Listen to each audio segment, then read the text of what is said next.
I'm John Kovach. I'm a newspaper editor. I'm a radio announcer. I'm a high school football coach. And since I was old enough to stand on the side of a stream next to my dad, I've been an angler. I've fished with bait, lures, and flies. I've fished with spinning gear, fly rods, jigging poles, and tip-ups. I've stood on ice, waded rapids, and been tossed about the deck of a boat. And I want you to love fishing, be it freshwater or salt, heavy flows, high seas, or cutting through a foot of ice, as much as I do, no matter what the quarry, no matter the tactics, no matter the chosen tackle. Welcome to Yankee Fisherman. Good Thursday afternoon, everybody. Welcome to Yankee Fisherman, presented by the Dock Shop. On this Thursday, July 14th, speaking of the Dock Shop, one of their locations in Darien. Sidewalk sales down in Darien this weekend. Patronize our sponsors who are down there. We'll be broadcasting live from there with the HAN network on Friday. We're going to jump right into today's show, get right out to the coast. Surf casting has long fascinated me. We're going to start a series that's going to help you and me learn about it right now.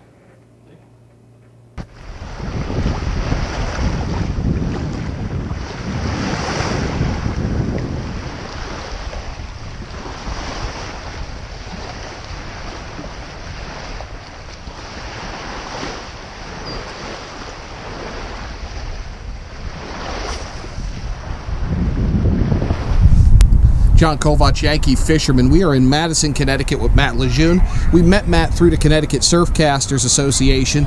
Matt is going to give us a little bit of a Surfcasters 101 lesson here. Tell us what gear we need to tackle casting off of the coastline of Connecticut in the Northeast. Matt, thanks for joining us.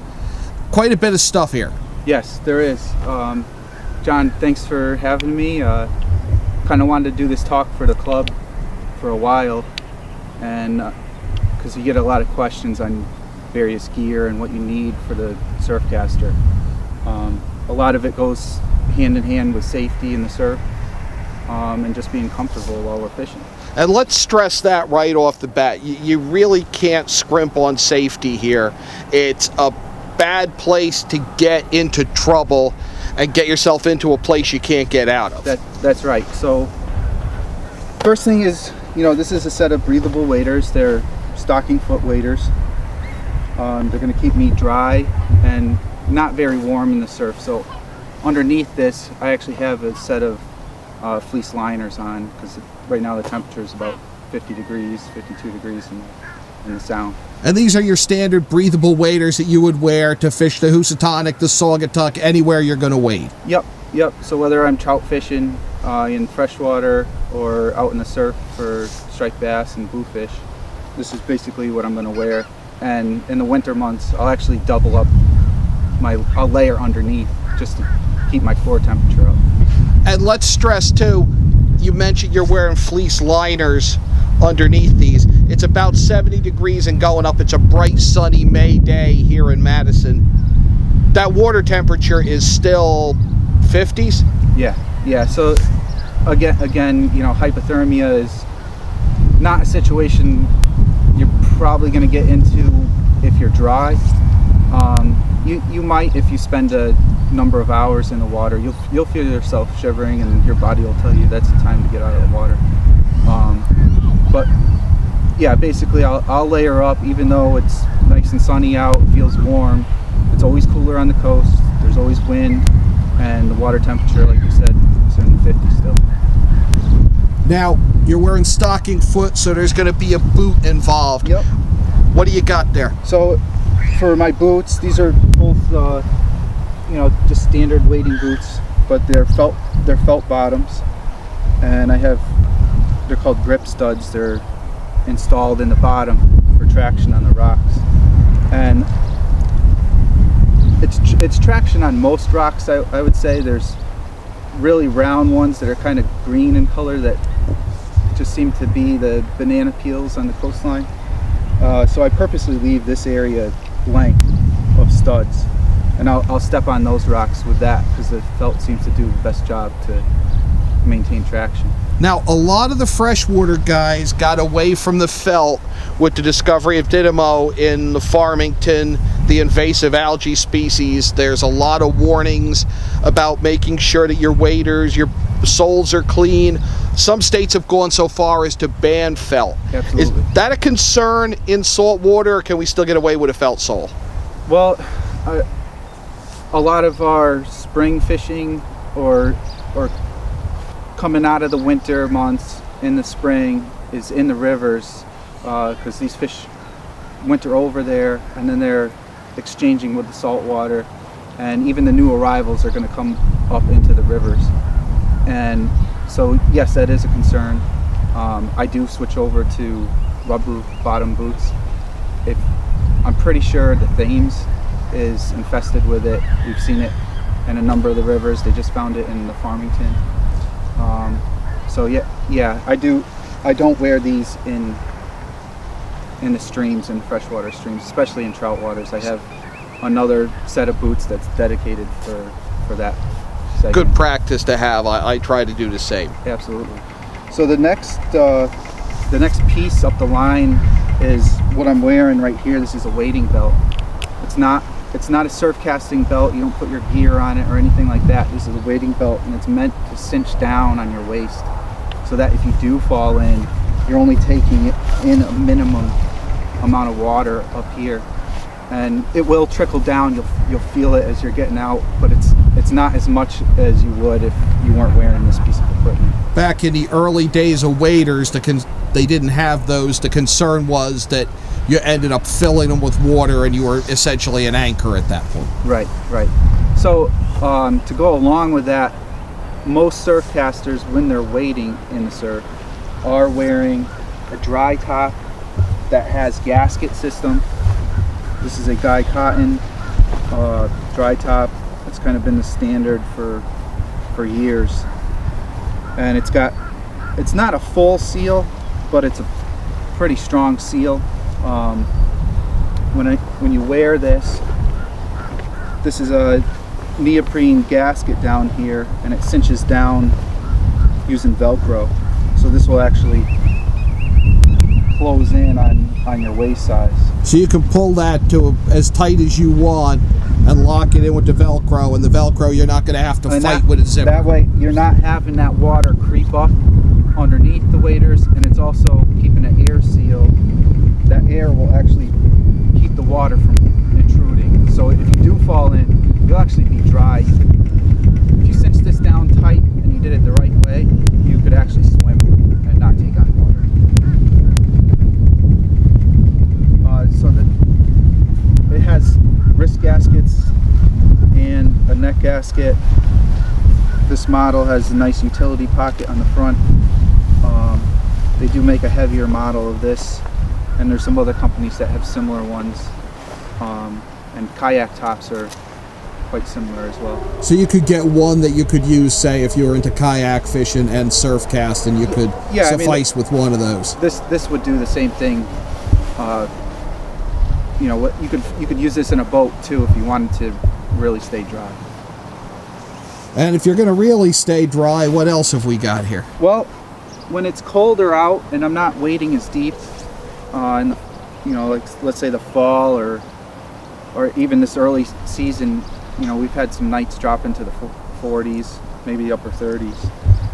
But this is a Storm R top. It's neoprene.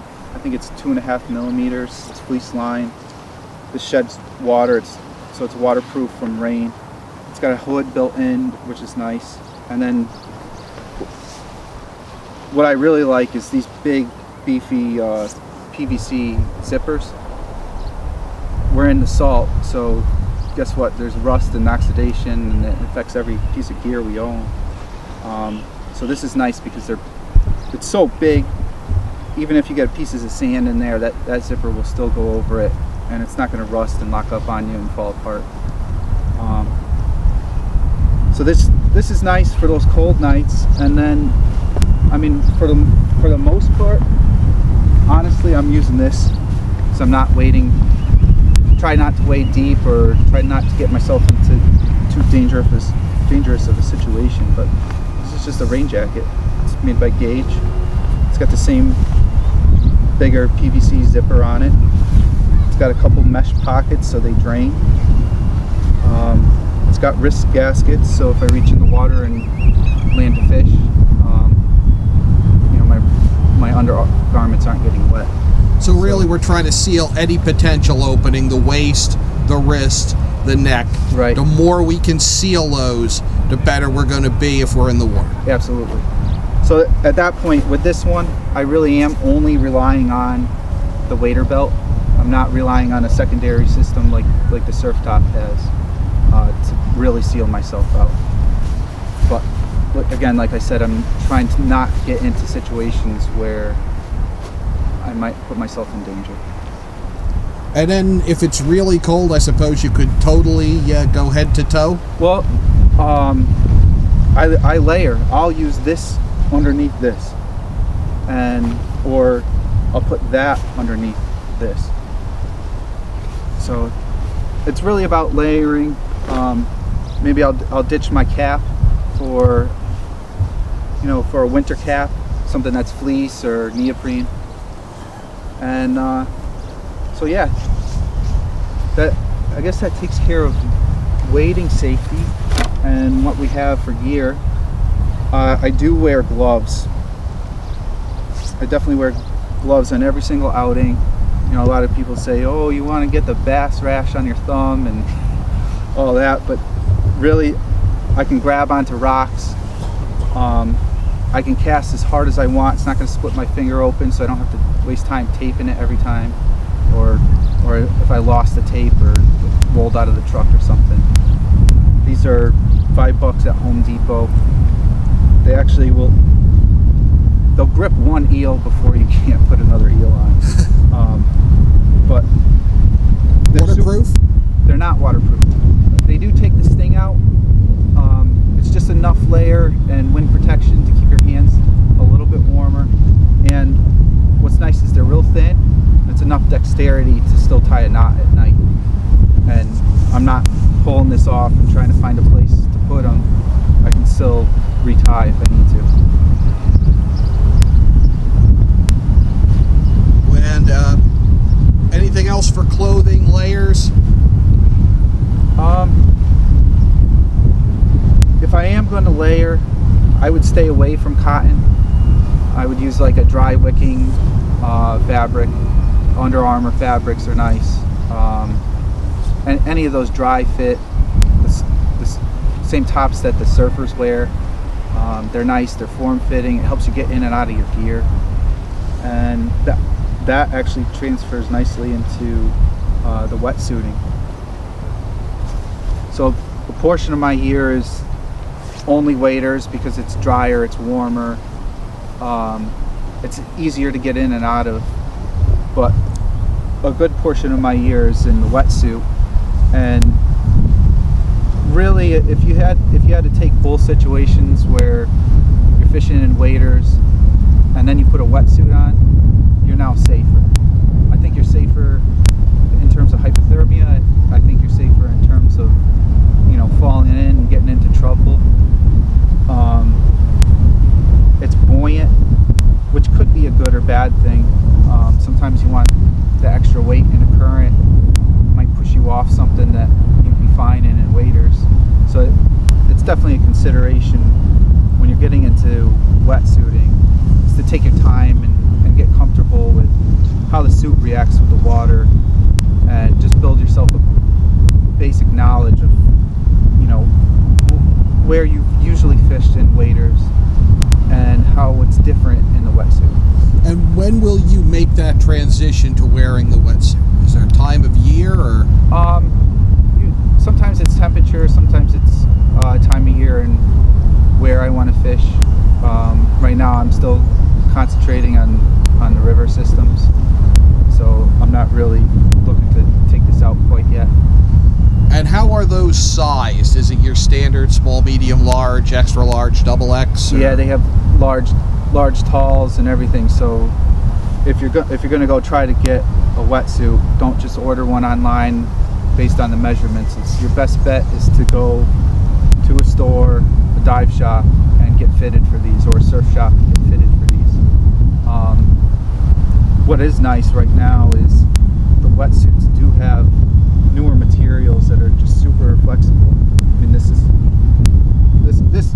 suit is like a triple stretch fabric. You know, it's got a ton of movement, and the way this one's built is it's double stitched and blind taped, and what that means is it's actually a full seal. It's on the inside and the outside. And this suit, if I wear the gaskets so the smooth side is against my wrist, I actually won't get water. I won't get wet in the suit at all. And this suit's fleece lined as well. That'll extend your day if you stay dry and warm. Yeah, so it's a thin layer of fleece. It's a little bit warmer. It's rated 4.3, but it's probably a little thinner in terms of neoprene material. But this is going to be my suit for almost the whole year. And again, same thing. So the dry fit clothing for both my top and the bottoms is going to be what I'm going to wear in the wetsuit, because it prevents chafing, it prevents irritation. It's easy on, easy off. All right, now we're suited up. Let's take a look at what you need on top before you go surf casting. Okay.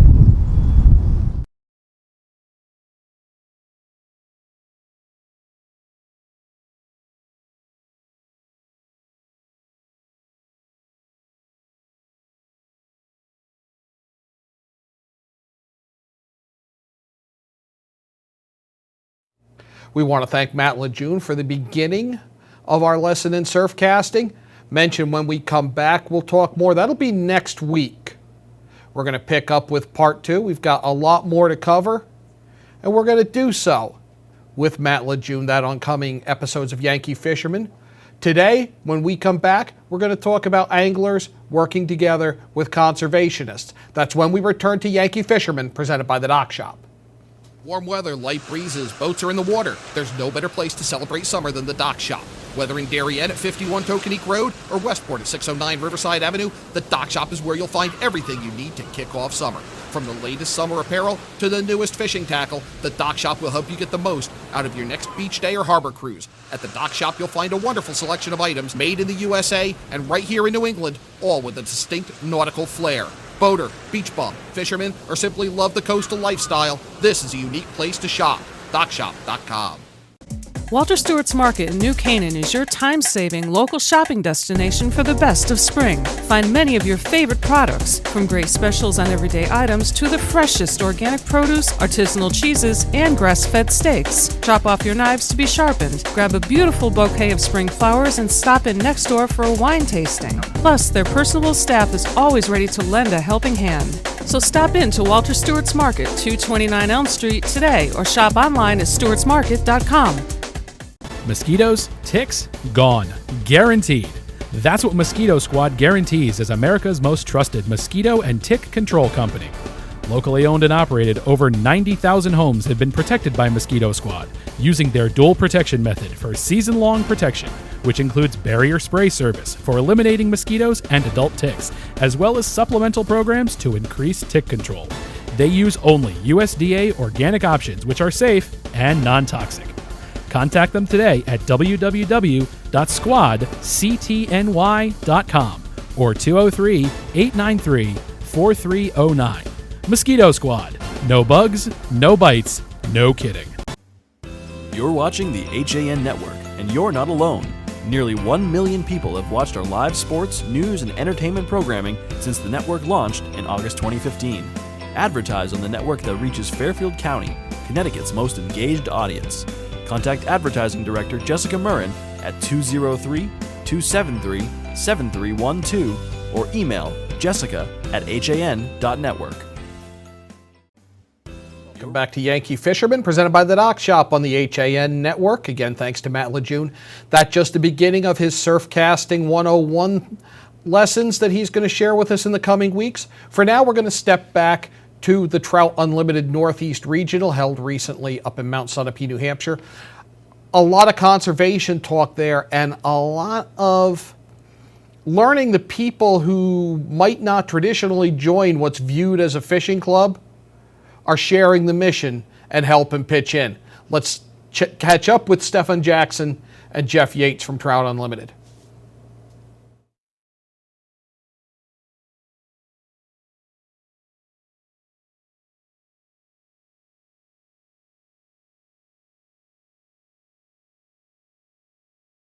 Last year, you and I talked at the Northeast Regional about the women's initiatives, some of the other efforts to really get TU to appeal and reflect the diversity of the nation. How are we getting there? Well, actually doing quite well. We had a number of state councils, council coordinators join up. So now we're at, I believe it's 54 council coordinators. We also, a couple of really important structural organizational templates were created.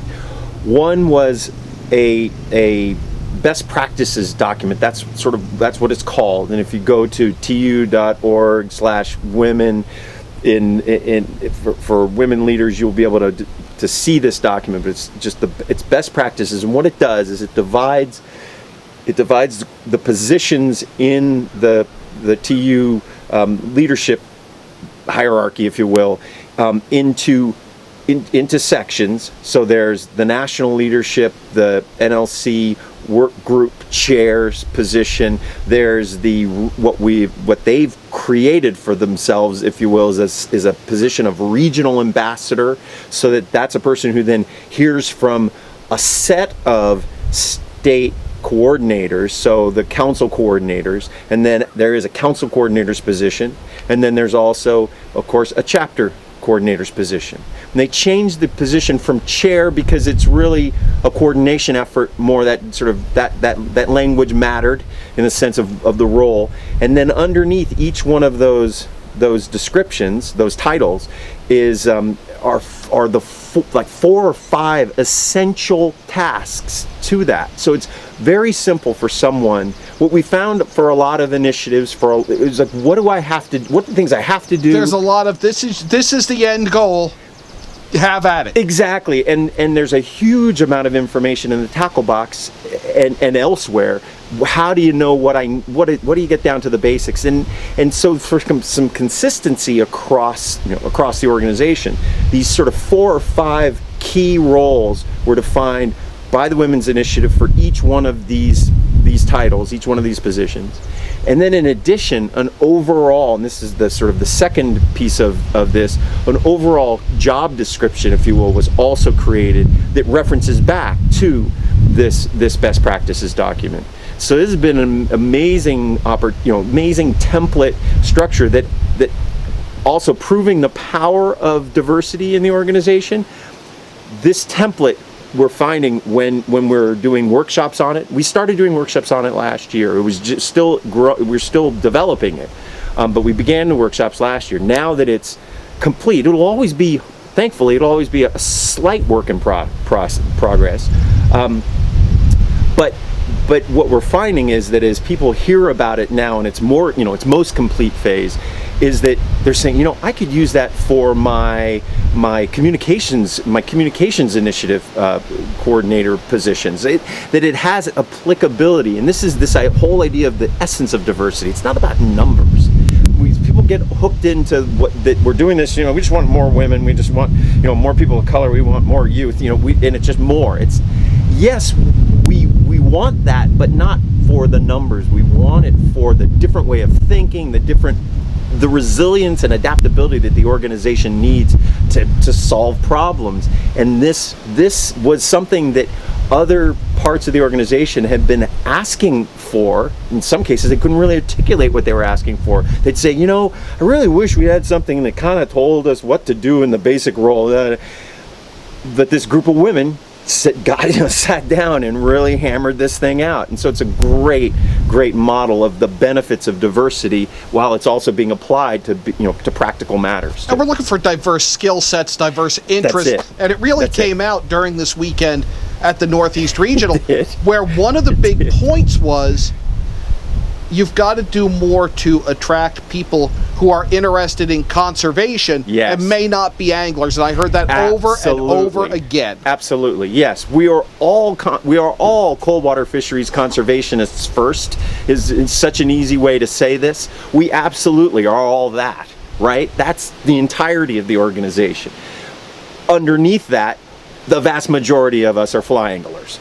But again, we have plenty of people that don't fly angle that are here for the conservation, and our initial surveying that really in 2009 2010 that led to the creation of the Women's Initiative, the feedback that we got by speaking to about 1,000 women was that many of them saw themselves exactly that, as conservationists alone. That was it. I'm at TU because of the cold water conservation work that the organization does, and some of them and many of them are not fly anglers. So it's again what brings us all together. Well, again, cold water fisheries. So yeah, that's a great observation, and been very true of my experience too of this regional meeting. So we are making progress in the right direction? Absolutely. Yep. Stephen Jackson, diversity consultant for TU. Thanks for joining us. You're welcome. And one of the themes that's come up throughout this weekend's event here at the Northeast Regional in Mount Sunapee, New Hampshire, is that you don't have to be an angler to be involved in TU. And there's been a lot of push toward reaching conservationists more than we have. Absolutely. We're a conservation organization first. The history of our organization is based on anglers who saw deep changes in the rivers that they cared about and that they fished, and who wanted to protect those rivers. That's the genesis, and that's at the core of who we often are. But what we do see now is significant growth in our membership of people just who care about their community, who care about the local rivers, who care about the places that they live, where their parents grew up, where their grandparents grew up, where their kids are going to grow up. And that's something that we need to tap into more and more. And we have to do it first by just openly inviting and engaging our general communities, and second, by making sure that we aren't focused entirely on fishing. TU has gone through a number of transitions, and this is kind of that next one, is to make sure that we're partnering with and engaging entire communities around rivers, because if just the anglers care about the trout streams, then we're doomed in this age of climactic change, because we need the local businesses to care about it. We need the people who own lawn care services to care about it and understand. We need the birders to care about it, and the folks who work in land trust to understand. So. And with this is coming a push through the Women's Initiative and some of the other diversity efforts to get more people involved and to kind of shed TU's image that it is an elite fly fishing club. Oh, absolutely, absolutely, and that's something that in some ways we're responsible for. In other ways, it's been part of the fishing industry, and this is a struggle. Even companies like Orvis and Sims that are traditionally known as fly fishing companies, serving that higher net worth, typically white, typically male demographic, have been really putting significant thought and effort into is how do we make sure that it is clear that we're open and engaging and inviting to everyone, angler, non-angler, man, woman, child, urban or rural, resident. Jeff Yates, Director of Volunteer Operations for TU. Thank you very much. Thanks, John. And we want to thank Stephen Jackson and Jeff Yates from TU for talking about us. So important for us to get more people involved. We're only going to do that if we open up to everybody, and that's what has to happen in all types of fishing and conservation work. We're going to step out, come right back, and put the wraps on another episode of Yankee Fisherman, presented by the Dock Shop on the HAN Network. Warm weather, light breezes, boats are in the water. There's no better place to celebrate summer than the Dock Shop. Whether in Darien at 51 Tokenique Road or Westport at 609 Riverside Avenue, the Dock Shop is where you'll find everything you need to kick off summer.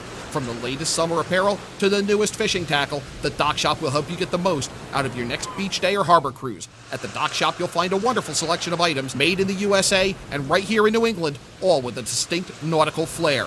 Boater, beach bum, fisherman, or simply love the coastal lifestyle, this is a unique place to shop.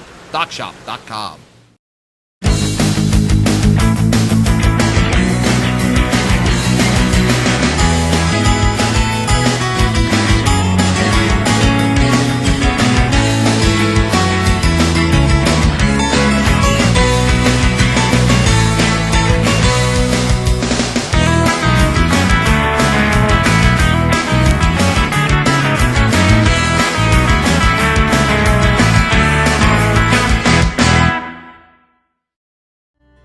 I really wanted something that felt like a home. Coming from a big house, I wanted the feel of a home as opposed to a condo. My property taxes on my single-family home were close to $20,000 a year. Now that I've downsized and I'm in a townhome, and because of the condo tax laws, my fees have gone from $20,000 down to about $5,300 with the star exemption. There is no other townhome that compares in the area. This is where I want to be. Keep your future star active and happy this summer at Future Stars Sports Academy camps and clinics. The Academy is offering sessions throughout Fairfield County. Sign up for a week of basketball, cheerleading, football, or a multi-sports camp. At Future Stars Academy, children learn the fundamentals while under the supervision of qualified coaches. And what sets the Academy apart is its special Lessons of Life sessions, teaching values and focusing on building self-esteem, friendships, and honesty. Located at Sports Center Connecticut in Shelton and in Sports in Trumbull. Register online at futurestarssportsacademy.com.